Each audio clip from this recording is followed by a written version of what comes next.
Hello students, आज हम पढ़ेंगे पार्ट 10 जीवों में श्वसन। ठीक है, श्वसन का मतलब क्या होता है। हम जितने भी सभी जीव हैं धरती के ऊपर, तो हमें जीवित रहने के लिए श्वसन अनिवार्य है।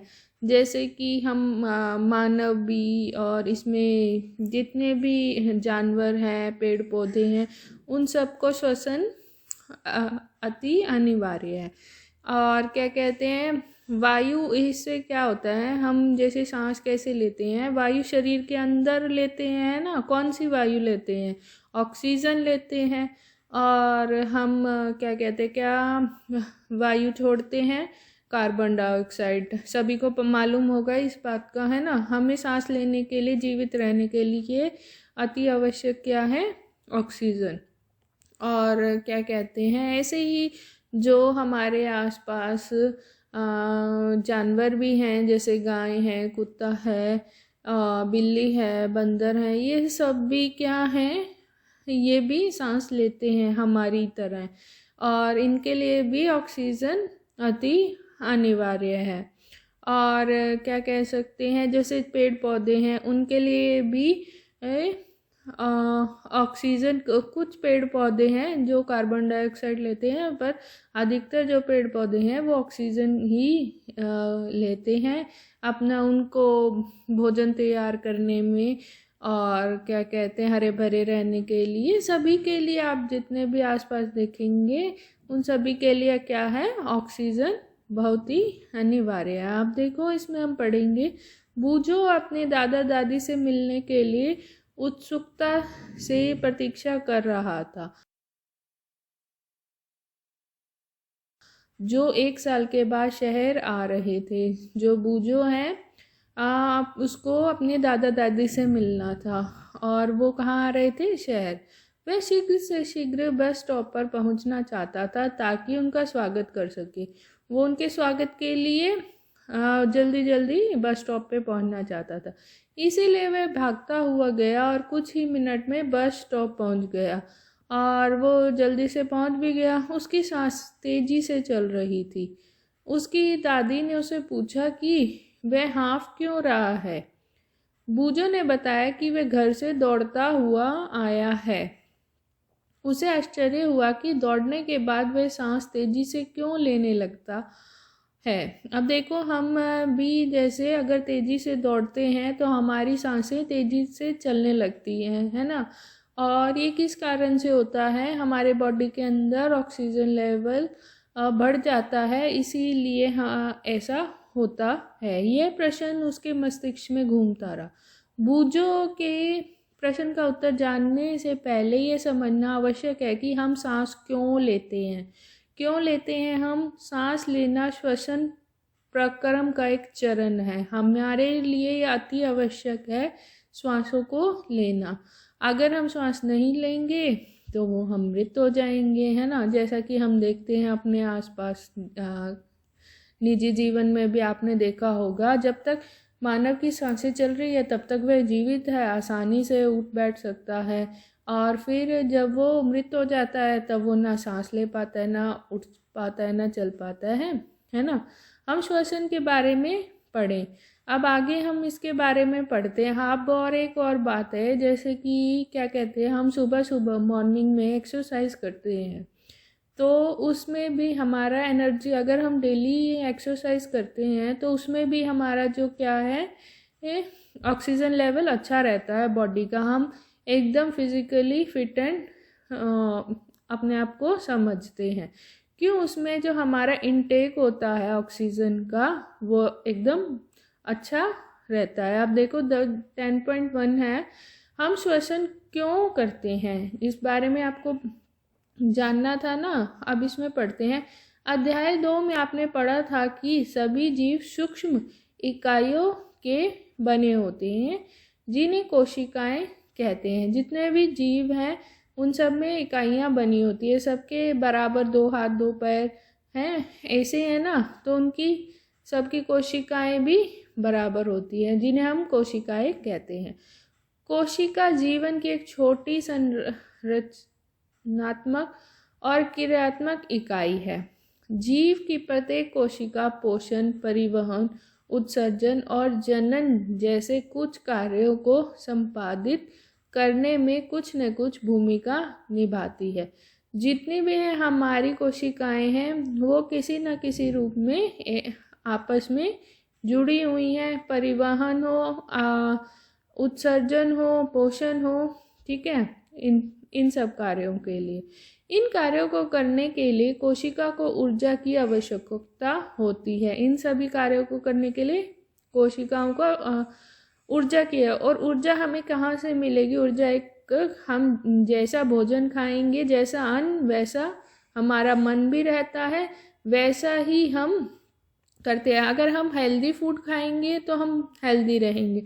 अगर हम सारा दिन जंक फूड, फास्ट फूड खाएंगे तो हम बीमार रहेंगे, है ना। और जहाँ तक कि हमें खाना खाते, सोते अथवा पढ़ते समय भी ऊर्जा की आवश्यकता होती है। हमें इन सब कार्यों को करने के लिए भी ऊर्जा की आवश्यकता होती है। लेकिन ये ऊर्जा आती कहाँ से है? क्या आप बता सकते हैं कि आपके माता पिता आपसे नियमित रूप से भोजन करने के लिए आग्रह क्यों करते हैं? हमारे माता पिता क्यों करते हैं कि हम खाना खाएंगे तभी हम बड़े होंगे, है ना, अच्छे से, और क्या कहते हैं, हम तभी हमारा पढ़ाई में भी मन लग पाएगा, हाँ, पढ़ने लिखने में भी हम सक्षम बनेंगे और खेल कूद में भी हम सक्षम बनेंगे। आप एक दिन ऐसा करिए, आप एक दिन खाना मत खा के देखिए, फिर क्या होगा आपके साथ? आपसे ना उठा जाएगा ना बैठा जाएगा। कुछ समय तक तो आप कर लेंगे पर कुछ समय पश्चात आप नहीं कर पाएंगे, ना आप खेल कूद पाएंगे और क्या कहते हैं, ना ही आप चल फिर पाएंगे, ठीक है। अपने आप को ऐसे बीमार बीमार सा महसूस करेंगे। इसीलिए हमें बार बार कहते हैं कि हमें भोजन खाना चाहिए। भोजन में संचित ऊर्जा श्वसन के समय निर्मुक्त होती है, ठीक है। जो ऊर्जा होती है वो होती है और अतः सभी जीवों को भोजन से ऊर्जा प्राप्त करने के लिए श्वसन की आवश्यकता होती है। जितने भी जीव हैं, जब हम भोजन करते हैं तो उसके साथ साथ हमें श्वसन की भी आवश्यकता रहती है। श्वसन के प्रक्रम में हम पहले सांस द्वारा वायु को शरीर के अंदर ले जाते हैं। श्वसन की जो प्रक्रिया है, श्वास को हम अंदर की ओर लेके जाते हैं। आप जानते हैं कि वायु में ऑक्सीजन होती है, ये आपको पता है कि वायु में ऑक्सीजन होती है, ये आपको दिखाई देती है? नहीं दिखाई देती। फिर हम सांस छोड़ते हुए वायु को शरीर से बाहर निकालते हैं, ठीक है। आप एकदम से गहरी सांस लेके देखिएगा तो आप ऐसा महसूस करेंगे कि आप पहले क्या कर रहे हैं, सांस वायु को अंदर की ओर ले जा रहे हैं। फिर जब आप देखेंगे कुछ समय बाद आपको ऐसा लगेगा कि हम जो सांस है उसको छोड़ भी रहे हैं, बाहर निकाल रहे हैं। इस वायु में सांस द्वारा अंदर ली गई वायु की तुलना में कार्बन डाइऑक्साइड की मात्रा अधिक होती है, ठीक है। जो हमने अंदर ली है उसकी तुलना में जो कार्बन डाइऑक्साइड की मात्रा है वो ज़्यादा होती है, अर्थात ये कार्बन डाइऑक्साइड समृद्ध होती है। हम जिस वायु को सांस द्वारा अंदर लेते हैं उसमें उपस्थित ऑक्सीजन शरीर के सभी भागों में और अतः प्रत्येक कोशिका में ली जाती है। कोशिकाओं में यह ऑक्सीजन भोजन के विखंडन की सहायता करती है। क्या काम करती है? अंदर ये प्रत्येक भाग को ऑक्सीजन पहुंचाती है और जो क्या है, जो हमने भोजन करा है उसमें भी उसका विखंडन करने में सहायता करती है। कोशिकाओं में भोजन के विखंडन के प्रक्रम में ऊर्जा मुक्त होती है। जब वो विखंडन होता है तभी उससे ऊर्जा मुक्त होती है। इसे कोशिकीय श्वसन कहते हैं। सभी जीवों की कोशिकाओं में कोशिकीय श्वसन होता है। जितने भी जीव हैं उन सब में ये होता है। कोशिका के अंदर भोजन, ग्लूकोज, ऑक्सीजन का उपयोग करके कार्बन डाइऑक्साइड और जल में विखंडन हो जाता है। जब हमने भोजन करा तो हमने ऑक्सीजन करा, फिर जब उसके बाद उसका विखंडन होगा तो वो किस रूप में होगा? कार्बन डाइऑक्साइड और जल में, ठीक है। वो कैसे होता है? जैसे क्या कहते हैं हम, जब हम एकदम जल्दी जल्दी खाना खाते हैं, कई बार हमारे पेट के अंदर गैस ही बन जाती है और फिर हमें अंदर से आवाज़ आने लगती है और क्या कहते हैं, वो क्या होती है, कार्बन डाइऑक्साइड की मात्रा इसका मतलब अंदर हो गई है। फिर हम या तो फ्रेश होने के लिए जाते हैं, तो उसके साथ फिर हमें अच्छा महसूस होता है। जब ग्लूकोज का विखंडन ऑक्सीजन के उपयोग द्वारा होता है तो वह वायवीय श्वसन कहलाता है। जब उसका विखंडन ऑक्सीजन से होता है तो वो वायवीय श्वसन कहलाता है। ऑक्सीजन की अनुपस्थिति में भी भोजन विखंडित हो सकता है। यह प्रक्रम अव्यय श्वसन कहलाता है। ओके, भोजन के विखंडन से ऊर्जा निर्मुक्त होती है। ये देखो, ग्लूकोज ऑक्सीजन की उपस्थिति में क्या होती है, कार्बन डाइऑक्साइड और जल प्लस ऊर्जा। समझ में आया सभी को? संभवतः आपको मालूम होगा कि यीस्ट जैसा अनेक जीव वायु की अनुपस्थिति में जीवित रह सकते हैं। ऐसे जीव अव्ययी श्वसन के द्वारा ऊर्जा प्राप्त करते हैं, इन्हें अव्ययी जीव कहते हैं। कई जो जीव हैं वो क्या कहते हैं, कैसे रह सकते हैं, आपको मालूम होगा कि ईस्ट जैसे अनेक जीव भी वायु के अनुपस्थिति से जीव रह सकते हैं। जो आपने देखा होगा अपने आसपास, जैसे बैक्टीरिया वगैरह, वो क्या कहते हैं, अगर वायु नहीं होगी तो उसकी अनुपस्थिति में भी जीवित रह सकते हैं, तो उन्हें अव्ययी जीव कहते हैं।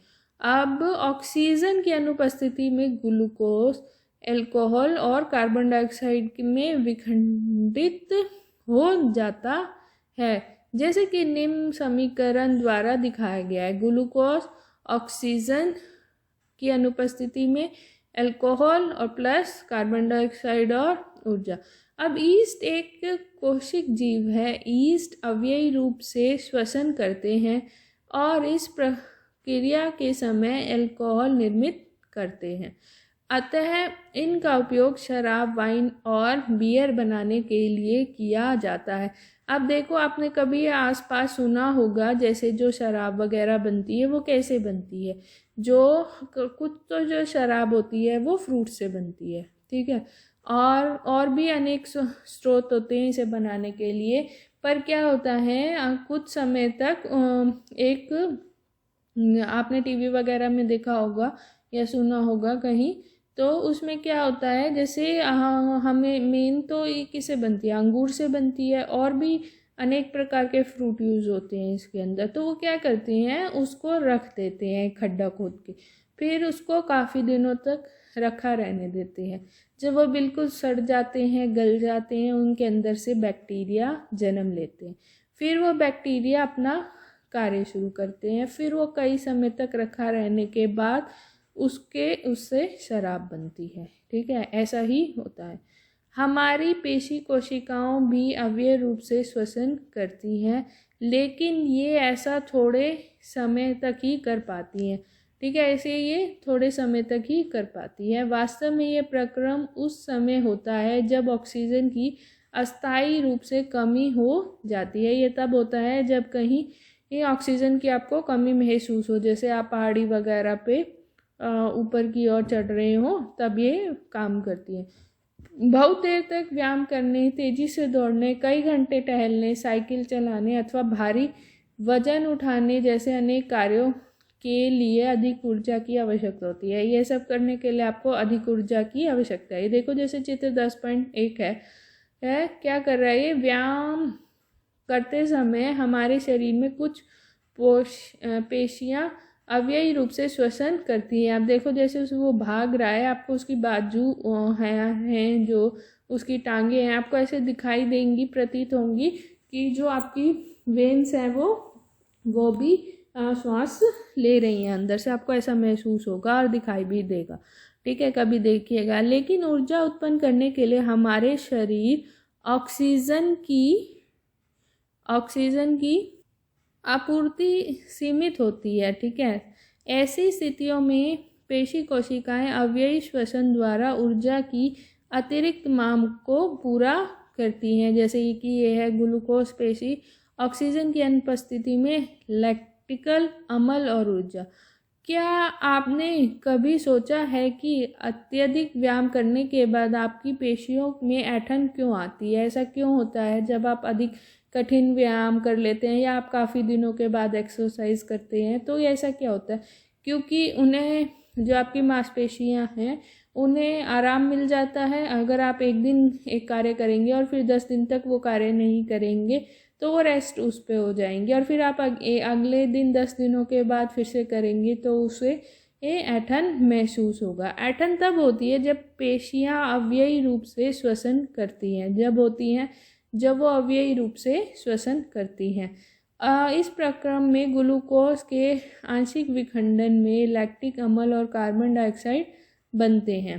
ठीक है, लैक्टिक अम्ल का संचयन पेशियों में ऐंठन उत्पन्न करता है। जो ये लैक्टिक अम्ल होता है उस क्या करता है, वही ऐंठन उत्पन्न करता है। गर्म पानी से स्नान करने अथवा शरीर की मालिश करवाने पर हमें ऐंठन से आराम मिलता है। आप गर्म पानी ले सकते हैं और वहाँ पे उस जगह पे आप गर्म पानी से सिकाई करेंगे तो और मालिश करवाएंगे तो आपको उसमें राहत महसूस होती है। क्या आप अनुमान लगा सकते हैं ऐसा क्यों होता है? गर्म जल से स्नान अथवा शरीर की मालिश करने से रक्त का संचरण बढ़ जाता है। ऐसा करने से जो हमारा ब्लड का फ्लो है वो बढ़ जाता है। इसके परिणाम स्वरूप पेशी कोशिकाओं को ऑक्सीजन की आपूर्ति बढ़ जाती है और उसमें पूर्णतः ऑक्सीजन आसानी से जा सकती है। ठीक है, और कई बार ये इसी कारण से भी होती है कि वहाँ पे आपका ऑक्सीजन पर्याप्त मात्रा में ना पहुँच रहा हो, तो इस कारण से भी ऐसा होता है। ऑक्सीजन की आपूर्ति बढ़ जाने से लैक्टिक अम्ल का कार्बन डाइऑक्साइड और जल में पूर्ण विखंडन हो जाता है। अब ये देखिए आगे जो 10.2 है श्वसन। इसमें क्या है बच्चों कि जैसे कि आपको एक एक्टिविटी होगी उसके द्वारा आपको इसके अंदर समझाया गया, जैसे कि क्रियाकलाप 10.1 में आपने करके देखा। इसके लिए आपको एक सावधानी रखनी है, चेतावनी है आप सभी के लिए कि ये जो क्रियाकलाप है आप जो भी करें उसको आपको किसके देख रेख में करना है, अपने शिक्षक या शिक्षिका की उपस्थिति में ही आपको करना है। अब देखो इसमें क्या है, अपने नथुनों और मुख को कसकर बंद कर लीजिए। ठीक है, अपने जो नथुने और मुख को क्या है कस के आपको बंद कर लेना है और घड़ी की ओर देखना है। आप कितनी देर तक इन दोनों को बंद रख पाए, कितनी देर तक रख पाएंगे? कुछ मिनट तक ही आप इसको क्या है आप ऐसा कर पाएंगे। कुछ समय बाद आपने क्या महसूस करा, आप उस समय को नोट कीजिए जब तक आप अपनी सांस को रोक के रख सकें। सबसे पहले तो आपने क्या करना है, अपनी जितनी देर आप सांस को रोक सके हैं उसको आपको नोट करना है और फिर आपको क्या करना है, आपने क्या महसूस करा, आपकी जो सांस है वो एकदम से तेज़ी से चलने लगेगी। ठीक है, तेज तेज आप क्या करेंगे, सांस लेंगे। जैसा कि ये चित्र 10.2 में बालिका करके दिखा रही है, क्या कर रही है, अपने दोनों नथुनों को इसने क्या कर रखा है, बंद कर रखा है, सांस को रोकने का प्रयास कर रही है। अब देखो बूजो ने नोट किया कि जब कुछ देर तक सांस रोके रखने के बाद उससे सांस छोड़ी तो उसे तेज सांस लेनी पड़ी। क्या लेना पड़ा, तेज सांस लेनी पड़ी। क्या आप उसे बता सकते हैं कि ऐसा क्यों हुआ, ऐसा क्यों हुआ, आप ये बता सकते हैं क्यों हुआ ऐसा? जब हम कुछ समय तक सांस को रोक के रखते हैं तब हमें क्या होता है, ऐसा अनुभव होता है कि क्या कहते हैं, अब बॉडी को तो ऑक्सीजन चाहिए है ना, जो हम प्रत्येक मिनट में हम लेते हैं सांस, 15 औसतन 15 से 18 बार सांस को अंदर लेते हैं और 15 से जो 18 बार है अगर वो 1 मिनट तक सांस नहीं अंदर जाएगी तो अंदर ऑक्सीजन की मात्रा कम हो जाएगी, है ना। ऐसे तो फिर हमें उसको बराबर करने के लिए क्या करना पड़ता है, सांस लेनी पड़ती है ना। अब देखो अतः अब आप ये जान गए होंगे कि आप बिना सांस लिए अधिक देर तक जीवित नहीं रह सकते, ये सभी को मालूम है। श्वसन या सांस लेने का अर्थ है ऑक्सीजन से समृद्ध वायु को अंदर खींचना, यह ग्रहण करना और कार्बन डाइऑक्साइड से मृत वायु को बाहर निकालना, ये सभी को मालूम है। हम अंदर कौन सी लेते हैं, कौन सी किससे सांस लेते हैं, क्या ग्रहण करते हैं, ऑक्सीजन, और बाहर क्या छोड़ते हैं, कार्बन डाइऑक्साइड। ऑक्सीजन में से मृत वायु को शरीर के अंदर लेना आता है श्वसन, और कार्बन डाइऑक्साइड से मृत वायु को बाहर निकालना उच्छ्वसन कहलाता है। यह एक स्तंभ प्रक्रम है जो प्रत्येक जीवन में हर समय अर्थात जीवन पर्याप्त होता रहता है। ऐसा प्रत्येक मनुष्य के साथ होता रहता है। ठीक है। कोई व्यक्ति 1 मिनट में जितनी बार श्वसन करता है वह उसकी श्वसन दर कहलाती है। जो भी व्यक्ति जितनी बार श्वसन, हर एक की श्वसन दर अलग अलग होती है, तो वो जो प्रत्येक मिनट में श्वसन लेता है वो उसकी क्या कहलाती है, श्वसन दर। अतः श्वसन और उच्छ्वसन दोनों साथ साथ होते रहते हैं। ये हमारे जीवन में निरंतर दोनों साथ साथ चलते रहते हैं। एक श्वसन अथवा सांस का अर्थ है एक अतः अश्वसन और एक उच्छ्वसन। क्या आप अपनी श्वसन दर का पता लगाना चाहेंगे? बिल्कुल चाहेंगे। क्या आप ये जानना चाहेंगे कि आप श्वसन दर स्थिर होती है अथवा वह शरीर की आवश्यकता के अनुसार परिवर्तित होती रहती है? स्थिर नहीं होती, शरीर की अवस्था के अनुसार वो परिवर्तित होती रहती है। अगर आप अपनी श्वसन दर कहीं खेल कूद करने के बाद नोट करेंगे तो अलग आएगी, आप विश्राम कर रहे होंगे तब अलग आएगी, और आप नींद से जब जागे होंगे या नींद में होंगे तब आपकी श्वसन दर अलग आएगी। प्रत्येक स्थिति में आपकी जो श्वसन दर है वो अलग आती है और प्रत्येक शरीर की श्वसन दर अलग होती है। अब आइए हम इसका पता लगाने के लिए क्रियाकलाप करते हैं। क्रियाकलाप 10.2। ये देखिए जो क्रियाकलाप 10.2 है उसमें क्या है, सामान्यतः हमें यह आभास ही नहीं होता है कि हम श्वसन कर रहे हैं। कई बार हमें ऐसा महसूस ही नहीं होता है कि हम सांस ले रहे हैं। हालांकि यदि आप कोशिश करें तो आप श्वसन दर की गणना कर सकते हैं। आप कोशिश करें तो आप क्या कर सकते हैं, श्वसन दर की गणना कर सकते हैं। इसे ज्ञात करने के लिए आप विश्राम की स्थिति में बैठकर सांस लीजिए और छोड़िए। आपको क्या करना है, जो विश्राम की स्थिति है उसमें आपको सांस लेना है और छोड़ना है। पता लगाइए कि आप 1 मिनट में कितनी बार सांस अंदर लेते हैं और कितनी बार बाहर निकालते हैं। क्या आप उतनी ही बार अतः श्वसन करते हैं जितनी बार उच्छ्वसन करते हैं? क्या आप जितनी बार सांस लेते हैं उतनी बार ही बाहर छोड़ते हैं? बिल्कुल, है ना। हम एक बार ऑक्सीजन इनटेक करते हैं और फिर देखो धीरे से करके देखिएगा, एक बार सांस को अंदर लेते हैं फिर बाहर की ओर छोड़ते हैं। ये प्रक्रम जीवन भर चलता रहता है।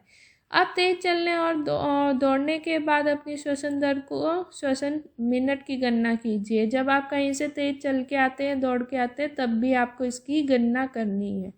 आपकी श्वसन दर को दौड़ने बंद करने के तुरंत बाद फिर पूर्ण विश्राम कर लेने के बाद ज्ञात कीजिए। आप एकदम से जब दौड़ कर आए, खेल कर आए, तब आप उसको नोट कीजिए और फिर विश्राम करने के बाद नोट करना, आपकी अलग अलग आएगी, बिल्कुल अलग अलग आपकी आएगी श्वसन दर। आपने निष्कर्पों को सारणी 10.1 में लिखना है। ठीक है, आपने एक सारणी बनानी है, उसमें आपको इसको लिखना है। विभिन्न स्थितियों में अपनी श्वसन दर की तुलना अपने सहपाठियों के श्वसन दर से कीजिए। इसको आपको क्या करना है, अपने सहपाठियों के साथ भी इसकी तुलना करनी है। उपर्युक्त क्रियाकलाप से आपने यह अवश्य अनुभव किया होगा कि जब किसी व्यक्ति को अतिरिक्त ऊर्जा की आवश्यकता होती है तो वह तेजी से श्वसन करने लगता या लगती है। जब हमारे शरीर को अधिक ऊर्जा की आवश्यकता होती है तब हम क्या करते हैं, तेजी से सांस लेने लगते हैं। इसके परिणाम स्वरूप हमारी जो कोशिकाएं हैं को अधिक ऑक्सीजन की आपूर्ति होती है। जब आप दौड़ते होंगे तब आपका जो ऑक्सीजन है, जो आपकी सांसें हैं, वो एकदम से तेज़ी से चलती है ना, एकदम से, है ना। कई बार तो आप बहुत देर तक दौड़ते रहते तो आप हांफने भी लगते हैं, ऐसा होता है सभी के साथ, बिल्कुल। और ये देखो एक क्या कर रखा है, एक आपको ये बता रखा है, कोई व्यस्क व्यक्ति विश्राम की अवस्था में 1 मिनट में औसतन 15 से 18 बार सांस अंदर लेता है और बाहर निकालता है। औसतन 15 से 18 बार ऐसा करते हैं, पर जो बीमार व्यक्ति होगा उसका अलग आएगा श्वसन दर, और जो एथलीट होंगे, जो खेल कूद करते होंगे, उनका थोड़ा सा अलग आ सकता है। अधिक व्यायाम करने में श्वसन दर 25 बार प्रति मिनट तक बढ़ सकती है। जब हम व्यायाम करते हैं तो हमारा श्वसन दर है वो 25 तक भी जा सकता है। जब हम व्यायाम करते हैं तो हम न केवल तेज़ी से सांस लेते हैं बल्कि हम गहरी सांसें भी लेते हैं। जब हम व्यायाम करते हैं तेज़ी से सांस तो लेते ही लेते हैं, तो हम क्या करते हैं, साथ में गहरी सांसें भी लेते हैं और इस प्रकार अधिक ऑक्सीजन ग्रहण करते हैं। अब ये कहा था ना आपको, एक सारणी बनानी है, विभिन्न परिस्थितियों में श्वसन दर में परिवर्तन। सभी सहपाठियों का नाम लिखना है, स्वयं का नाम लिखना है। सामान्य अवस्था में आपका श्वसन दर क्या है वो बताना है। 10 मिनट तक तेज चलने के उपरांत आपका क्या श्वसन दर आया वो बताना है आपको। 100 मीटर दौड़ने के बाद आपका क्या श्वसन दर आया है वो बताना है। विश्राम अवस्था के बाद आपका श्वसन दर क्या है वो आपको नोट करके बताना है। यह भोजन के विखंड की दर को बढ़ा देती है। जब हम अधिक खेलकूद करते हैं, एक तो हमें अधिक ऑक्सीजन की मात्रा होती है, एक हमें भूख भी ज़्यादा लगती है, तो हम क्या करते हैं, उसके बाद आके एकदम से कहते हैं ना कुछ खाने को दे दो, और एक आपके पास बीमार बच्चा लेटा हो और उसको पूछो कि आपको कुछ खाना है, वो नहीं खाएगा। और एक आप 10 मिनट खेलकूद करके आए हो, उस बच्चे से पूछो, वो उससे 2 गुना खाना खाएगा। ठीक है, ये हमारे उसी से तो हमें ऊर्जा मिलेगी, है ना, जिससे अधिक ऊर्जा निर्मुक्त होती है। क्या इससे यह स्पष्ट होता जाता है कि शारीरिक क्रियाकलाप के बाद हमें भूख क्यों लगती है। इससे यह भी स्पष्ट होता है कि हमें क्यों भूख लगती है, क्योंकि जो हमने जो खाया था वो क्या है, हमारी जो ऊर्जा है वो खेलकूद में बराबर कर ली हमने। अब हमें और ऊर्जा की ज़रूरत है अगर हमें और कोई कार्य करना है तो, है ना। पहेली जानना चाहती है कि जब हमें नींद आती है या झपकी आती है तो हम जमाई क्यों लेते हैं। यह हमें बताता है कि अब हमारा शरीर जो है उसको थकान हो रही है, उसे थोड़ा सा विश्राम की आवश्यकता है। अब जब आप उम्मीदें होते हैं तो क्या आपकी श्वसन दर कम होती जाती है। क्या आपके शरीर में पर्याप्त ऑक्सीजन मिल पाती है। बिल्कुल मिल पाती है। उस समय भी जो हमारी श्वसन दर है वो थोड़ी अलग आ सकती है, पर हमें क्या है, ऑक्सीजन की जो पर्याप्त मात्रा है उसकी आवश्यकता अवश्य ही होती है। अब ये देखो क्रियाकलाप जो 10.3 है, किसी व्यक्ति द्वारा सामान्य दिन में किए जाने वाले विभिन्न क्रियाकलापों पर विचार कीजिए। उस पर विचार करना है, हम दिन भर क्या करते हैं। क्या आप बता सकते हैं कि किस क्रियाकलाप में श्वसन दर सबसे कम और किस में सबसे अधिक होगी। आपने अनुभव के आधार पर चित्र 10.3 में दिए गए क्रियाकलापों में श्वसन की बढ़ती दर के क्रम में संख्या द्वारा व्यक्त कीजिए। अब ये देखो जो 10.3 है चित्र, विभिन्न दैनिक क्रियाकलाप हैं, इसमें श्वसन दर आपकी किस में ज़्यादा होगी बताइए। ये जो लड़की भाग रही है, भागते हुए अधिक चाहिए, फिर ये जो सीढ़ी चढ़ रहे हैं उसमें भी चाहिए हमें, और फिर जो ये पैदल चल रहे हैं उसमें, फिर ये जो माता कपड़े धो रही है उसके लिए, फिर ये जो बालक पढ़ रहा है, ठीक है, उसमें ऊर्जा चाहिए। फिर हम आखिर में क्या है, जब हम सो रहे होते हैं उसमें हमें कम ऊर्जा की आवश्यकता होती है। ऐसे आप बता सकते हैं इसको। अब अगला हम पढ़ेंगे 10.3 जो है, हम श्वास कैसे लेते हैं इसके बारे में जानेंगे हम। आइए अब हम श्वसन की क्रियाविधि जानें। सामान्यतः हम अपने नथुनों नासा द्वारा से वायु अंदर लेते हैं। सभी को पता है हम किससे लेते हैं, नाक द्वारा ही सांस लेते हैं ना। कई बार जब हमें नाक हमारी जुकाम वगैरह हो बच्चों को, तो हम किससे लेते हैं, मुंह से भी सांस लेते हैं, है ना, गले से। तो क्या कहते हैं, सबसे अधिक तो हम पहले किससे लेते हैं, अपने नाक से सांस लेते हैं। जब हम वायु को अतः श्वसन द्वारा अंदर लेते हैं तो ये हमारे नाखूनों से नासा गुहा में चली जाती है। कहाँ चली जाती है, नासा गुहा में। नासा गुहा से वायु श्वास नली से होकर हमारे फेफड़ों फुसफुस में हो जाती है। कहाँ जाती है, वहाँ से हमारे फेफड़ों में। फेफड़ों वक्ष गुहा में स्थित, अब ये देखो ये होता है, जो आपको देखो 10.4 जो चित्र है वो समझा रखा है। ये हमारे क्या है, नासा गुहा। यहाँ से हमने सांस ली, ये कहाँ से गई, हमारे भीतर गई मुखा गुहा से, ठीक है। फिर वहाँ से ग्रसनी श्वसन नली ये हमारी है, फिर ये कहाँ होती हुई गई, ये हमारी क्या है, फेफड़े, ठीक है। ये क्या है, हमारी पसलियाँ। ये क्या है, इधर की तरफ भी हमारा क्या है, फेफड़ा। 2 फेफड़े होते हैं हमारे, ठीक है, जो हमारे को मदद करते हैं श्वास लेने में। और ये देखो डायाफ्राम है, मानव श्वसन तंत्र, कैसे हम लेते हैं, ये प्रक्रिया इसमें बताई गई है चित्र 10.4 में। वक्ष गुहा पश्वर में पसलियों से घिरी रहती है, ठीक है। एक बड़ी पेशी परत जो डायाफ्राम मध्य फट कहलाती है। जो हमारी जो डायाफ्राम है वो क्या है, मध्य फट कहलाती है। वक्ष गुहा को आधार प्रदान करती है, ठीक है। अब चित्र जो 10.4 है उससे क्या समझ में आ रहा है, श्वसन में डायाफ्राम और पसलियों से बने पिंजर की गति सम्मिलित होती है। अतः श्वसन के समय पसलियां ऊपर और बाहर की ओर गति करती हैं और डायाफ्राम की ओर गति करती है। यह गति हमारी वक्ष गुहा के आयतन को बढ़ा देती है। जब हम सांस लेते हैं तो ये जो पसलियां हैं, जब हम सांस अंदर की ओर खींचते हैं तो ये जो पसलियां हैं वो ऊपर की ओर आपको उभरी हुई दिखाई देंगी। जब हम सांस को बाहर की ओर छोड़ते हैं तब ये सिकुड़ जाती हैं, थोड़ी सी आपको सिकुड़ी हुई दिखाई देंगी, ठीक है। जैसे हम इसके अंदर एक एग्जाम्पल ले सकते हैं, जब हम किसी गुब्बारे के अंदर हवा भरते हैं तो वह फूल जाता है। ऐसे ही जब हम सांस लेते हैं तो वो जो पसलियाँ हैं वो थोड़ी सी हमें फूली हुई दिखाई देती। जब हम गुब्बारे में से हवा निकाली शुरू करते हैं तो वो थोड़ी धीरे धीरे पिचक जाता है ना। ऐसे ही हमारी ये जो पसलियाँ हैं ये कार्य करती हैं। आप देखो आगे क्या है, यह गति हमारी वक्ष गुहा के आयतन को बढ़ा देती है और वायु फेफड़ों में आ जाती है। फिर क्या होता है, वायु हमारे फेफड़ों में आ जाती है। फेफड़े वायु से बाहर जाते हैं।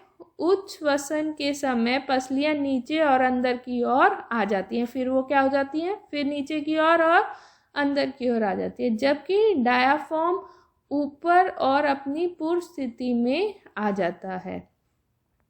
इससे वक्ष गुहा का अत्यंत कम हो जाता है। इस कारण वायु फेफड़ों से बाहर धकेल दी जाती है, ठीक है। अब ये देखो इसमें क्या है, ये क्या लिखा हुआ है, क्या बता रहे हैं, हमारे आसपास की वायु में अनेक प्रकार की अवच्छेदित कण जैसे धूम, धूल, परागण आदि होते हैं। जब हम अतः श्वसन करते हैं तो यह कण हमारी नासा गुहा में उपस्थित रोमों में फंस जाते हैं। यद्यपि कभी कभी ऐसे कण नासा गुहा के पार चले जाते हैं। जब ये गुहा को कोमल पथ को उत्तेजित करते हैं, जिससे परिणाम स्वरूप हमें छींक आती है। छींकने से अवच्छिन्न कण वायु के साथ बाहर निकल जाते हैं। इस प्रकार केवल स्वच्छ वायु ही हमारे शरीर में प्रवेश कर पाती है। अब ये देखिए, जब हम सांस ले रहे होते हैं कई बार हमारे आसपास धूल, आंधी, मिट्टी भी होती है। उनमें क्या होते हैं, छोटे छोटे बैक्टीरिया होते हैं, छोटे छोटे ऐसे कण होते हैं मिट्टी के। जब हम सांस ले रहे होते हैं तो वो हमारे क्या है, नाक में से अंदर ना जा पाए, वो कहाँ होते हैं, नाक के अंदर ही रह जाते हैं। पर जो बहुत ही बारीक होते हैं वो फिर भी अंदर चले जाते हैं। तो वो कैसे बाहर निकलते हैं वो बता रखा है कि जब हम छींकते हैं तो वो उसके उसके जरिए हमारे शरीर में से बाहर निकल जाते हैं।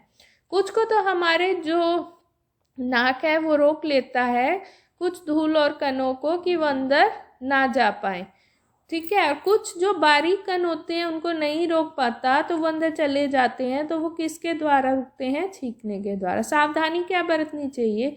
जब आप छींकते हैं तो अपनी नाक को ढक लें। जब भी आप छींकते हैं तो अपनी नाक को आपको क्या करना है? ढकना है, जिससे आपके द्वारा बाहर निकले गए कणों को अन्य व्यक्तियों द्वारा श्वसन के समय ग्रहण ना कर लिया जाए। आपको क्या करना है? जो आपके आसपास हैं वो इसको ना ग्रहण कर सके, इसीलिए आपको हमेशा सावधानी रखनी चाहिए, नाक को ढक के ही छींकना चाहिए। अब ये देखो डायाफ्राम नीचे की ओर गति करता है। ये देखो वायु अंदर गई, वायु अंदर आती है, ये नीचे की ओर है, पसलियाँ बाहर की ओर गति कर रही है, अतः श्वसन। अब उच्छ्वसन में क्या होता है? इसका विपरीत हो जाएगा। वायु बाहर की ओर धकेल दी जाती है, पसलियाँ अंदर की ओर गति करती है, उसमें क्या करती है? पसलियाँ बाहर की ओर। डायाफ्राम पूर्व स्थिति में आ जाता है। ओके, अब देखो अतः श्वसन और उच्छ्वसन। मानव में श्वसन की क्रिया विधि ऐसे ही होती है, जो 10.5 आपको दिखाया है। अपने शरीर में हम इन गतियों को आसानी से अनुभव कर सकते हैं। इनको हम अपने अंदर भी इन गतियों को आसानी से अनुभव कर सकते हैं। गहरी सांस लीजिए। आपको क्या करना है? गहरी सांस लेनी है। अपनी हथेली को उदर पर रखिए और उदर की गति को अनुभव कीजिए। ओके, आप क्या पाते हैं जब आप ऐसा करेंगे? तो आपको क्या अनुभव होगा कि आपको पता चलेगा कि आपकी सांस अंदर की तरफ जा रही है, आप गहरी सांस ले रहे हैं या बाहर की तरफ, ठीक है। इन गतिविधियों का आपको इससे आसानी से पता आपको लग सकता है। आप देखो, एक हमारे लिए है धूम्रपान फेफड़ों को क्षति पहुंचाता है। बिल्कुल हमें धूम्रपान नहीं करना चाहिए। धूम्रपान कैंसर से भी संबंध रखता है। जो ज़्यादा धूम्रपान करते हैं व्यक्ति, उनको कैंसर का भी सामना करना पड़ता है। वैसे तो करना ही नहीं चाहिए कभी भी धूम्रपान हमें, और अगर अति आवश्यक हो कभी तो करें, तो पर उसको अपने आप एक आदत ना बनने दे इस चीज़ की, ठीक है, अपने जीवन में, ठीक है। नहीं तो हमें घातक बीमारियों का भी से सामना करना पड़ता है धूम्रपान से।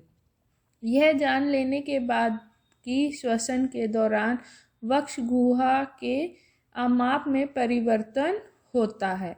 बच्चे सीना वक्ष फुलाने की स्पर्धा में व्यस्त हो गए, ठीक है। प्रत्येक यह दावा कर रहा था कि वह सीने को सबसे अधिक फुला सकता है या सकती है, ठीक है। बच्चे ऐसा करते हैं, जब सांस लेते हैं तो वो अपना जो सीना है उसको फुला के दिखाते हैं कि हम ज़्यादा फुला सकते हैं, हम ज़्यादा, ठीक है। इस क्रिया को भी आपको किसी की देख रेख के अंदर ही करना चाहिए, ठीक है। क्यों न आप भी इस क्रियाकलाप को कक्षा में अपने पाठियों के साथ करें। आप भी ऐसा करके देखना आराम आराम से कि आप कैसा अनुभव करते हैं। देखो क्रियाकलाप जो 10.4 है, एक गहरी सांस लीजिए। आपको क्या करना है? गहरी सांस लेनी है। किसी मापन फीते से वक्ष का माप लीजिए। ओके, इस माप को सारणी 10.2 में नोट कीजिए। पुनः विस्तारित होने पर वक्ष का माप लीजिए, जैसा कि आपको 10.6 में दिखाया गया है। बताइए कि किस सहपाठी ने अधिकतम विस्तार दिखाया। सब सहपाठियों का नाम लिखेगा। वक्ष का माप लिखना है आपको, अतः श्वसन के समय और उच्छ्वसन के समय, और अमाप में क्या क्या अंतर आए, ये सब आपको इस सारणी में बताना है, जो कि 10.2 है। वक्ष के अमाप पर श्वसन का प्रभाव। हम श्वसन की क्रियाविधि को एक सरल प्रतिरूप मॉडल के द्वारा समझ सकते हैं। एक मॉडल है, इसके द्वारा हम समझ सकते हैं। ये देखो वक्ष का अमाप ले रहे हैं चित्र, जैसा आपको 10.6 में दिखाई दे रहा है। किस तरह से हम माप रहे हैं, सबका अलग अलग आएगा ये वक्ष का माप, बिल्कुल।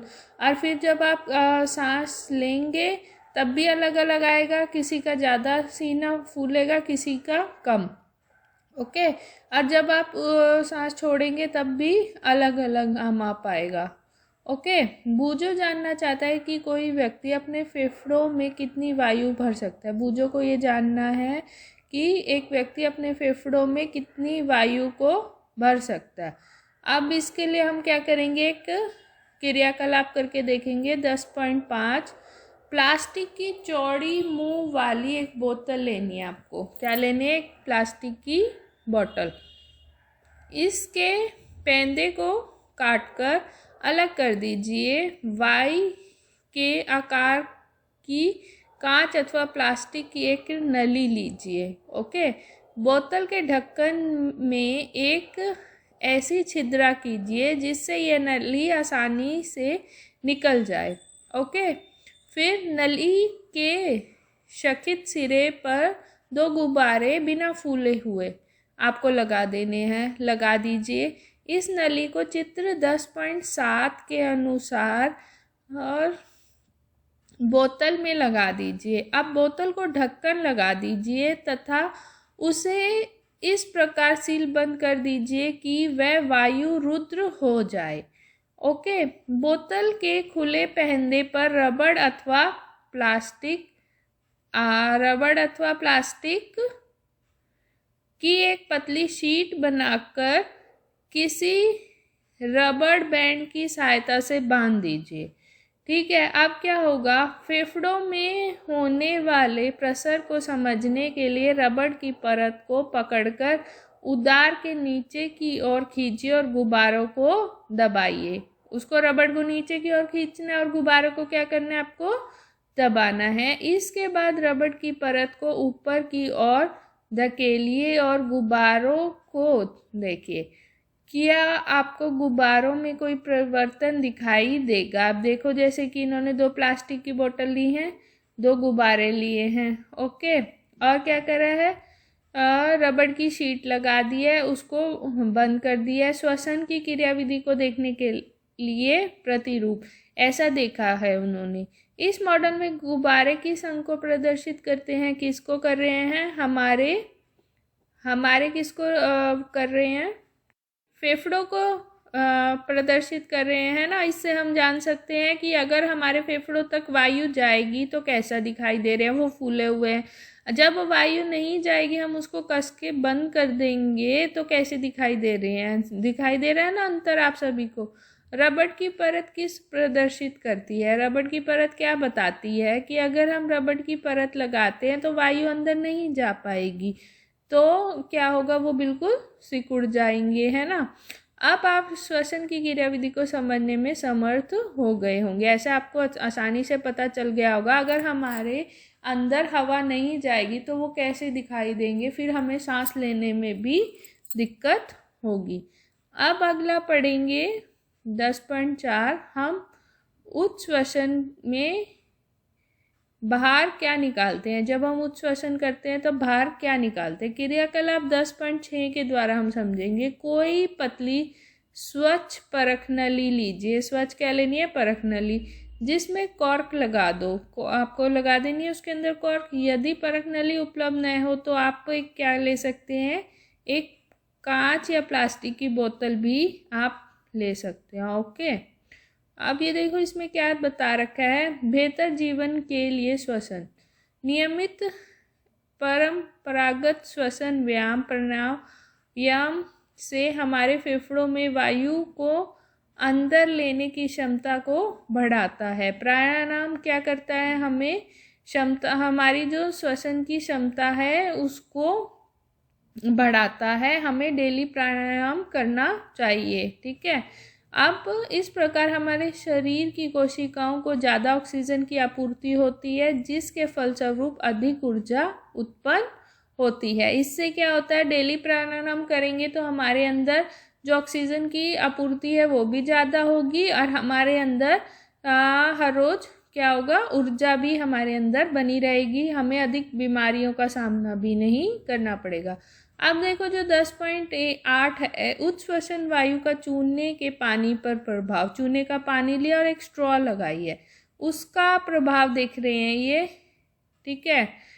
और अब क्या करना है, परख नली में थोड़ा सा ताज़ा बना चूने का पानी डालिए। आपको क्या डालना है, थोड़ा सा चूने का बना हुआ पानी डालना है। प्लास्टिक की एक स्ट्रॉ नली को परख नली में इस प्रकार डालिए कि वह चूने के पानी में डूब जाए। इतना पानी डालना है कि वो स्ट्रॉ उसके अंदर डूब जाए। आप स्ट्रॉ के द्वारा धीरे धीरे चूने के पानी में फूंक मारिए, जैसा कि ये बच्चा कर रहा है चित्र 10.8 में। तो क्या चूने के पानी में कोई परिवर्तन होता दिखाई देगा? हाँ दिखाई देगा, वो हिलेगा उसके अंदर, ठीक है।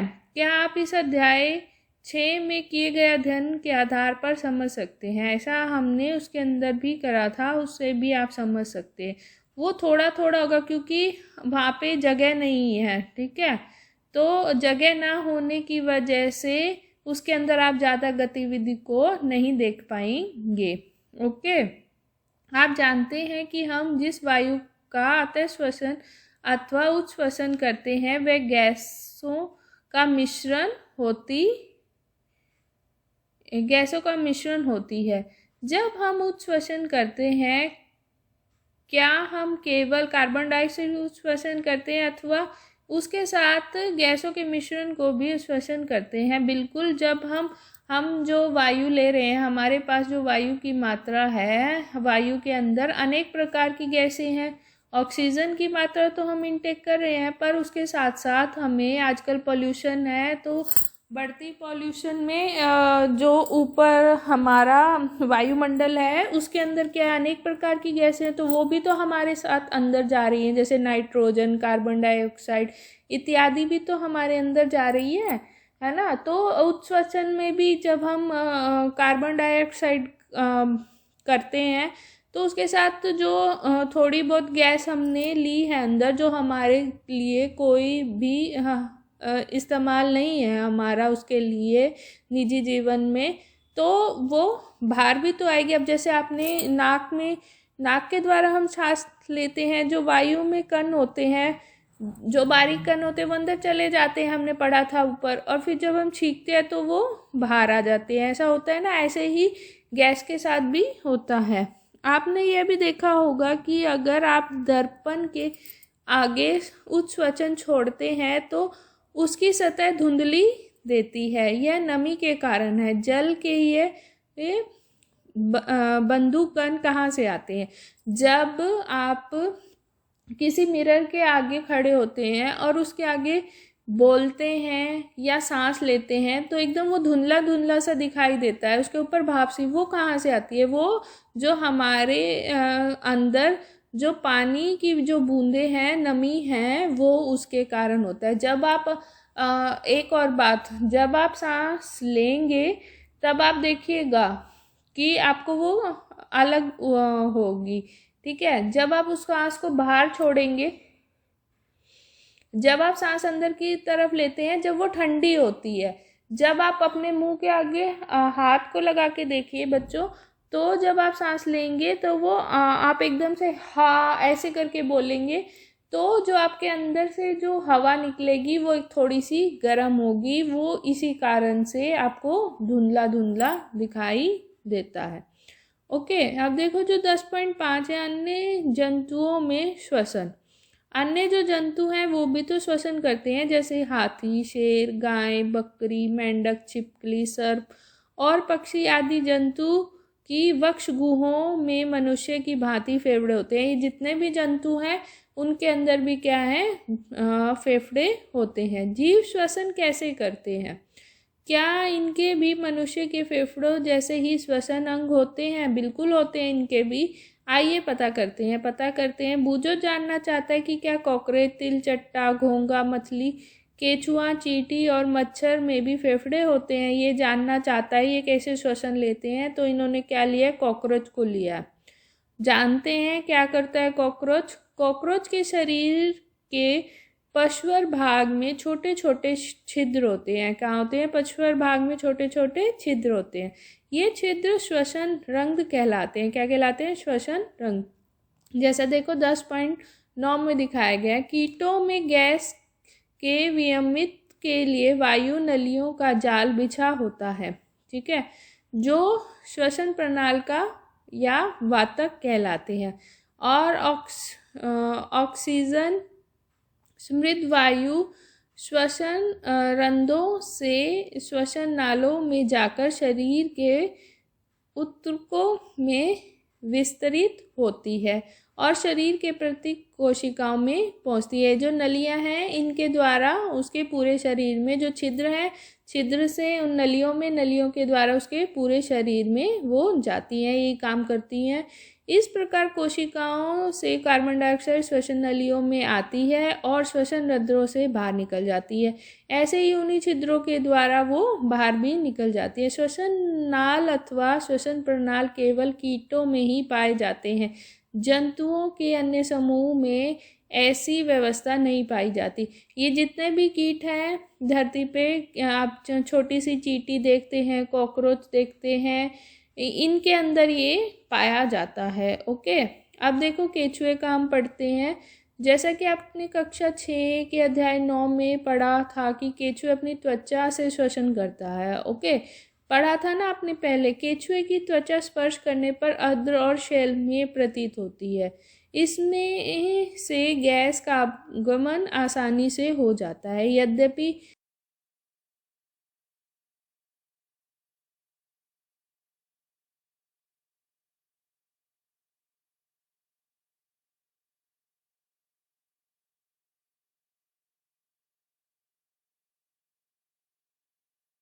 मेंढक में मनुष्य की भांति फेफड़े होते तो तथापि वे अपनी त्वचा से भी श्वसन करते हैं, जो आर्द्र और शैलम्य होते हैं। मेंढक अपनी त्वचा से भी कर सकता है और उसके अंदर फेफड़े भी होते हैं। अब देखो जल में कैसे श्वसन करते हैं उसके बारे में हम पढ़ते हैं। क्या हम जल में श्वसन कर सकते हैं? बिल्कुल कर सकते हैं।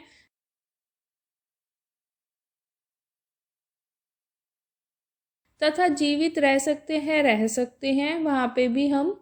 ऐसा अनेक जीव हैं जो जल में रहते हैं, वे जल में श्वसन कैसे करते हैं? ऐसे बहुत सारे जीव हैं जो जल में भी रहते हैं, तो वो कैसे करते हैं? आपने कक्षा 6 में पढ़ा था कि मछलियों में क्लोम या गिल पाए जाते हैं। पढ़ा था ना सबने? क्लोम जल में घुली ऑक्सीजन का उपयोग करने में अधिक सहायकता करते हैं। ठीक है, क्लोम त्वचा से बाहर की ओर निकले होते हैं।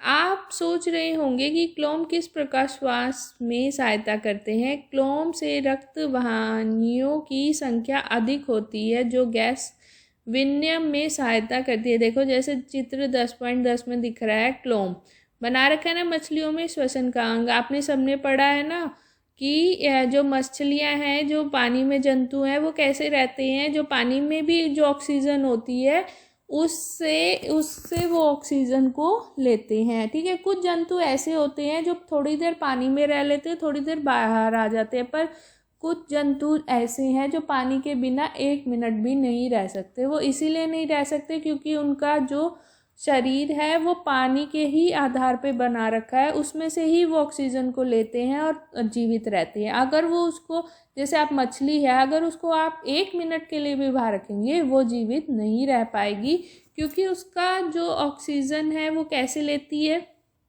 अपने गिल्स के द्वारा पानी में से। तो उसके पास फेफड़े तो हैं नहीं, है ना? फेफड़े हैं तो क्या कहते हैं, पर वो जो उसके गिल्स हैं, जो सांस लेने का उसका आधार है, वो क्या है, धरती पर उसको धरती से ऑक्सीजन नहीं ले सकता, इसीलिए वो बाहर। अब हमें कोई एकदम अचानक से पानी के अंदर डाल दे और जिसे तैरना ना आता हो तो वो तो गहरे पानी में डूब जाएगा ना एकदम से, और फिर जब हम बाहर निकलेंगे तो वो मृत मिलेगा, है ना? और जिसे थोड़ा बहुत भी तैरना आता होगा, जो सांस जिसको पता होगा किस तरह से लेना है, वो धीरे धीरे। नहीं तो क्या होता है, अगर हमें पानी के अंदर डाल दिया जाए तो हमें अगर सांस नहीं मिलेगी तो हमारी मृत्यु हो जाएगी। यार ऐसे ही धीरे धीरे हमारे अंदर पानी भरना शुरू हो जाएगा। पानी भरना शुरू हो जाएगा तो हम क्या है, जीवित नहीं रह पाएंगे। क्यों? हमें आदत नहीं है ना पानी में रहने की। हमें खुली हवा में, धरती पर सांस लेने की आदत है। कैसे लेते हैं, कैसे काम करते हैं। ओके, तो अब ऐसा 10.7 में देखेंगे, क्या पादप भी श्वसन करते हैं? अन्य जीवों की भांति पादप भी जीवित रहने के लिए श्वसन करते हैं।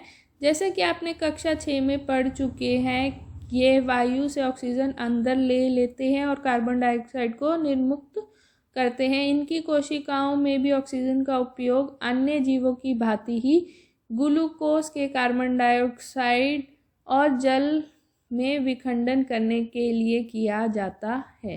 पादप में प्रत्येक अंग वायु से स्वतंत्र रूप से ऑक्सीजन ग्रहण करके कार्बन डाइऑक्साइड को निर्मुक्त कर सकता है। अध्याय 1 में आपने पढ़ा था कि पादप की पत्तियों में ऑक्सीजन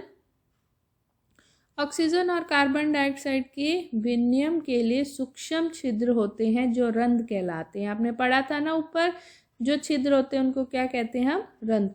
अब ये देखो, बूजों ने दूरदर्शन कार्यक्रम में देखा था कि व्हेल और डॉल्फिन अक्सर पानी की सतह पर ऊपर आ जाती है ना, पर मछलियाँ नहीं आ पाती। वो किस लिए आ जाती हैं? क्योंकि वो दोनों में सांस ले सकती है। कभी कभी ऊपर की ओर आते समय वे पानी की फुहार भी छोड़ती हैं। वे ऐसा क्यों करती हैं वो आपने देखा होगा, बताइए क्यों करती हैं? क्योंकि वो उस टाइम नीचे से जैसे ही पानी लाती हैं अपने साथ, उसको छोड़ देती हैं और 1-2 मिनट के लिए वो आराम से बाहर रह सकती हैं, ठीक है, पानी से। पर मछली ऐसा बिल्कुल भी नहीं कर सकती। पहेली जानना चाहती है, क्या भूमिगत होते हुए भी पादपों की जड़ें ऑक्सीजन ग्रहण करती हैं? बिल्कुल करती हैं। यदि ऐसा है तो वे ऐसा किस प्रकार करती है? आप बताइए कि वे ऐसा क्यों करती है? कि जो उसके जो छिद्र हैं उसमें से क्या है, उसको पर्याप्त ऑक्सीजन मिल जाती है। अब देखो, पादप की अन्य सभी कोशिकाओं की भांति ही मूल कोशिकाओं को भी ऊर्जा उत्पन्न करने के लिए ऑक्सीजन की आवश्यकता होती है। सभी को ऊर्जा उत्पन्न करने के लिए क्या ऑक्सीजन। अब आप घर पे भी एक छोटा सा पौधा लगाएंगे, ठीक है, उसको आपने लगा दिया, उसके बाद उस मिट्टी पर आप पानी डालते रहिए 1 दिन 2 दिन 3 दिन, ठीक है, और आप उसको थोड़े दिन के बाद अगर मिट्टी की खोदाई नहीं करोगे, उसको ऑक्सीजन नहीं मिल पाएगी पर्याप्त मात्रा में, वो छोटा सा जो पौधा है वो बढ़ नहीं पाएगा, वो गल सड़ के सूख जाएगा। या फिर आप ऐसा करो, आपने पौधा लगाया, आप उसको जल ही नहीं दे रहे हो 1 दिन 2 दिन 3 दिन, तो क्या हो जाएगा, वो तब भी सूख जाएगा। तो हमें जल, वायु, इन सभी की अधिक मात्रा में आवश्यकता है। वायु की तो खास तौर पे हमें आवश्यकता है। एक छोटे से पौधे को भी जीवित रहने के लिए ऑक्सीजन की आवश्यकता है। वो जो हम मिट्टी में थोड़ी थोड़ी खुदाई करते हैं, उससे उसके अंदर पर्याप्त मात्रा में ऑक्सीजन पहुंचती रहती है, जिससे कि उसको आसानी रहती है अपना भोजन बनाने में, आगे बढ़ने में भी, और उसको क्या होती है, उससे ऊर्जा मिलती है, जैसे हमें ऊर्जा मिलती है। मूल मृदा कणों के बीच के खाली स्थान वायु अवकाशों में उपस्थित वायु से ऑक्सीजन ले लेते हैं, जैसे कि आपको चित्र 10.11 में दिखाई दे रहा है। क्या आप अनुमान लगा सकते हैं कि यदि किसी गमले के पौधे में बहुत अधिक पानी डाल दिया जाए तो क्या होगा? अधिक पानी डालने के खराब होना शुरू हो जाएगा, है ना, अभी बताया मैंने। इस अध्याय में आपने पढ़ा कि श्वसन एक महत्वपूर्ण जैविक प्रक्रम है। सभी जीवों को अपनी ऊर्जा जीवित रहने के लिए हेतु आवश्यक ऊर्जा को प्राप्त करने के लिए श्वसन करने की आवश्यकता होती है। अब देखो, जो ये चित्र 10.11 है, मूल मृदा से वायु अवशोषित करते हैं। वायु अवशोषण मूल रोम मृदा के ऐसे छोटे छोटे कण। अब ये देखो, इसके अंदर जो प्रमुख शब्द आए हैं, व्यवीय श्वसन, अव्यवीय श्वसन, श्वसन दर, कोशिकीय श्वसन, डायाफ्राम, उच्छ्वसन, क्लोम, फेफड़े, श्वसन नली, अतः श्वसन, श्वसन रंध्र, श्वसन प्रणाल। आपने क्या सीखा? अब इसके अंदर हम पढ़ेंगे, श्वसन सभी जीवों के जीवित रहने के लिए अनिवार्य है। यह जीव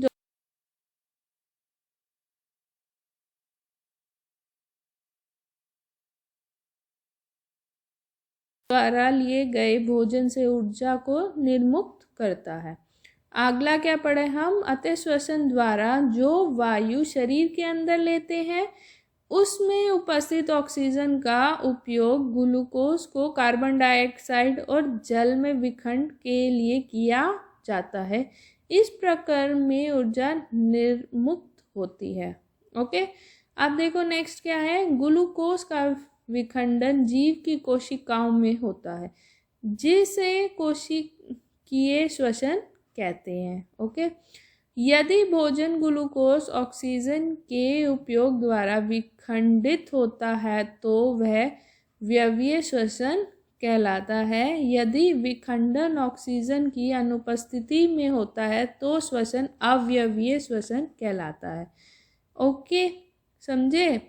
अधिक व्यायाम करते समय जब हमारी पेशी कोशिकाओं में ऑक्सीजन की आपूर्ति अपर्याप्त होती है तब भोजन का विखंडन अव्यवीय श्वसन द्वारा होता है।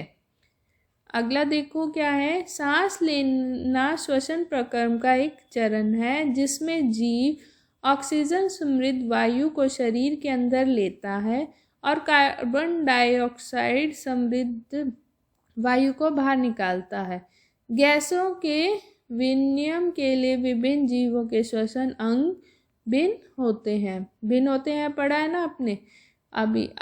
अति श्वसन या निश्वसन के समय हमारे फेफड़े विस्तारित होते हैं और उच्च श्वसन के साथ यह अपनी मूल अवस्था में आ जाते हैं। अगला देखो, शारीरिक सक्रियता के बढ़ने पर श्वसन दर बढ़ जाती है। गाय, भैंस, कुत्ते और बिल्ली जैसे जीवों में श्वसन अंग और श्वसन प्रक्रम मानव के समान ही होते हैं। केंचुए में गैसों का विनिमय उसकी अर्ध त्वचा के माध्यम से होता है। मछलियों में यह क्लोम से और कीटों में श्वसन प्रणाल से होता है। अगला देखो, पदपों में मूल मृदा में उपस्थित वायु को ग्रहण करती है। पत्तियों में नन्हे छिद्र होते हैं जिन्हें रंध्र कहते हैं जिनसे गैसों का विनिमय होता है। पदप कोशिकाओं में ग्लूकोज का विखंडन अन्य जीवों की तरह ही होता है। अब आपको करना है अभ्यास। इसके अंदर जो पहला प्रश्न है वो क्या कह रहा है, कोई धावक दौड़ समाप्त होने पर सामान्य से अधिक तेजी से गहरी सांसें क्यों लेता है। गहरी सांसें क्यों लेता है, क्योंकि उसकी जो उसमें उसकी ऊर्जा लग चुकी है और उसके अंदर जो ऑक्सीजन लेवल है वो डाउन जा चुका है। तो वो क्या करता है, गहरी गहरी सांसें तेजी से लेता है। जब वो विश्राम करेगा तो उसकी जो गति है सांसों की वो सामान्य दर के हो जाएगी, है ना। अब देखो उसके बाद जो दूसरा प्रश्न है, व्यवीय और अवयवी श्वसन के बीच सामान्यताएं और अंतर बताना है आपको। व्यवीय और अवयवीय अभी हमने यहाँ पे पढ़ी थी ऊपर की ओर।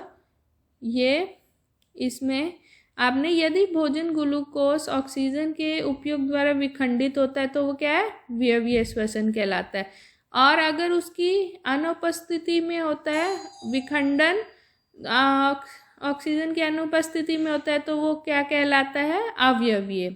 ओके, ये इसके अंदर क्या हो गया आप लिख सकते हैं। अब देखो अगला जो प्रश्न है तीसरा, जब हम अधिकतम धूल भरी वायु में सांस लेते हैं तो हमें छींक क्यों आ जाती है। जब हम अधिक धूल भरी आंधी में सांस लेते हैं तो क्या होता है, जो छोटे छोटे कण होते हैं जो वो हमारे अंदर चले जाते हैं, ठीक है, जो हमारे लिए हानिकारक होते हैं। तो हमें क्या आने लग जाती है, छींक। आपने ऊपर भी पढ़ा था। अब देखो प्रश्न जो 4 है, 3 प्रणक नली लीजिए, प्रत्येक में 3/4 भाग तक जल से भर लीजिए। इन्हें ए, बी तथा सी द्वारा चिन्हित कीजिए। प्रणक नली ए में घोंगा रखिए, प्रणक नली बी में कोई जलीय पदार्थ रखिए और प्रणक नली एक घोंगा और पदार्थ दोनों को रखिए। किस कार्बन डाइऑक्साइड का सांद्रता सबसे अधिक होगी, किस में होगी, जिसमें दोनों होंगे। ओके, घोंगा और ये जो आपने बी में क्या रखा है कि अगर मछली को रखते हैं। ठीक है, आप देखो जो प्रश्न 5 है, सही उत्तर पर निशान लगाइए। क, तिलचट्टे के शरीर में वायु प्रवेश करती हैं उनके फेफड़ों द्वारा। क, क्लोम द्वारा, श्वसन रंध्रों द्वारा या त्वचा द्वारा। इसमें दो, क्लोम द्वारा। ओके, ठीक है। अब देखो अगला पढ़ेंगे। ख, अधिकतम व्यायाम करते समय हमारी टांगों में जिस पदार्थ के संरचन के कारण ऐंठन होती है वह है कार्बन डाइऑक्साइड, लैक्टिक अम्ल, अल्कोहलिक या जल। तो क्या आएगा इसके अंदर? जल। हमारे अंदर जो हमारी मांसपेशियां हैं उनका विखंडन हो जाता है, इसी कारण हमें ऐंठन का अनुभव होता है। अब देखो ग क्या है, किसी सामान्य वयस्क व्यक्ति की विश्राम अवस्था में औसतम श्वसन दर क्या होती है? पहला है 9 से 12 प्रति मिनट, 15 से 18 प्रति मिनट, या 21 से 24 या 30 से 33 प्रति मिनट। इसमें होगा 15 से 18 प्रति मिनट। ग देखो उच्च श्वसन के समय पसलियां बाहर की ओर गति करती है, नीचे की ओर गति करती है, ऊपर की ओर गति करती है, बिल्कुल नहीं गति करती। इसमें क्या आएगा? उच्च श्वसन में बिल्कुल गति नहीं करती। अब ये देखो अगला है छठा प्रश्न जो है, कॉलम ए में दिए गए शब्दों को कॉलम बी के साथ मिलाना है। कॉलम ए में क्या दे रखा है? East diaphragm, मध्यपट। डायाफ्राम किस में होता है? फेफड़ों में। ठीक है। अब त्वचा क्या आएगा? त्वचा में क्या लिख सकते हैं हम? पत्तियों को किससे मिलाएंगे? मछली में क्या होते हैं? क्लोम होते हैं। मेंढक त्वचा में त्वचा से एक सांस कौन लेता है? केचुआ लेता है। मछली किससे लेती है? क्लोम से। मेंढक किससे लेता है?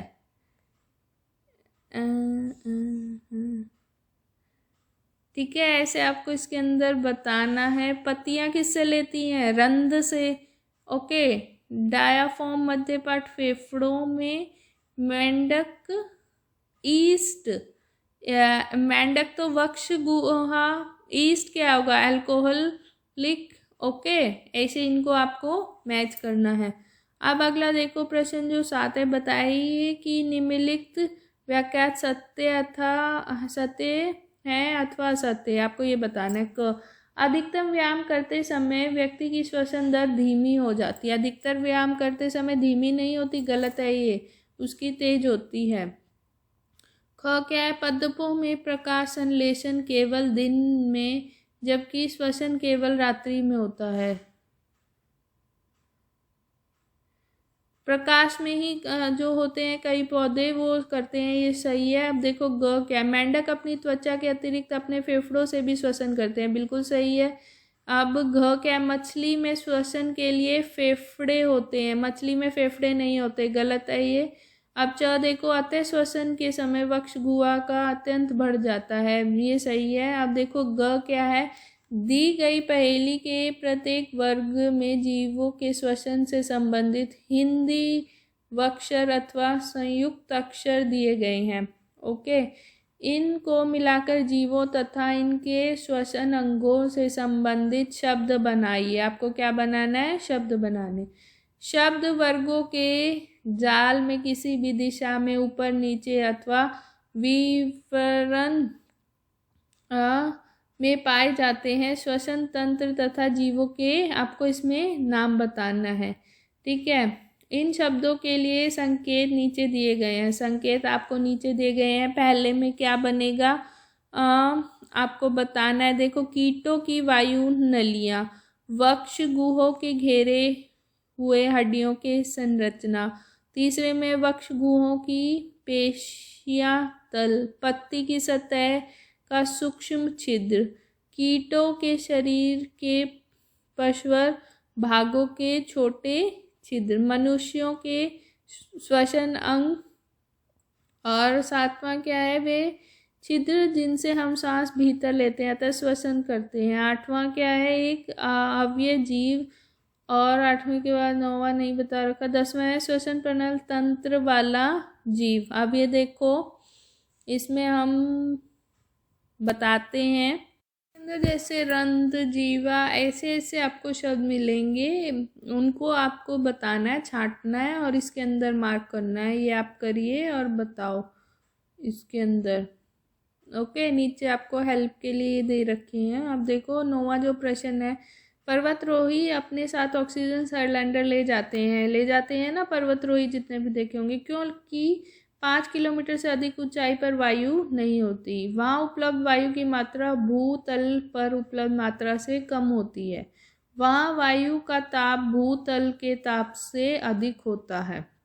पर्वत का वायु दाब भूतल की अपेक्षा अधिक होता है। बताओ, इसमें बी आएगा। वहाँ उपलब्ध वायु की मात्रा भूतल पर उपलब्ध मात्रा से कम हो जाती है, इसीलिए वो अपने साथ लेकर जाते हैं।